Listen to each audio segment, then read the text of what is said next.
Kai mes kalbam apie virtualią realybę, dažnai visi įsivaizduoja, kad tai yra vienas žmogus su akiniais ar ne, pasinėręs į kažkokią patirtį. Šiandien Kauno technologijos universitete, statybos architektūros fakultete mes atidarėm naują patalpą, kuri truputį kitaip žiūri virtualią realybę. Tai yra 180 laipsnių cilindras, kaip matot man už nugaros.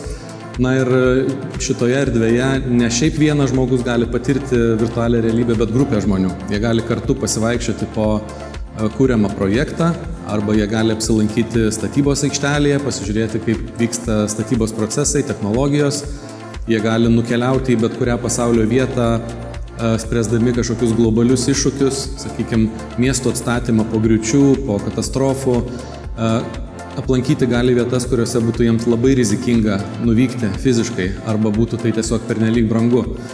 Tuo tarpu šitoje erdvėje jie gali kartu pasivaikščioti po tas erdves, po tas teritorijas ir ieškoti geriausių sprendimų. Tai šią erdvę mes planuojam naudoti tiek ir studijose, tiek ir moksle. Šioje erdvėje turėsime unikalią galimybę patiems architektams pasivaikščioti po savo kuriamus projektus, arba, sakykime, jeigu mūsų architektūros studentai projektuoja statinį arba urbanistinį kompleksą, galėsime pakviesti būsimus naudotojus tos teritorijos ar pastato, kad jie galėtų po juos pasivaikščioti, ir galėtų išreikšti savo nuomonę apie patį projektą.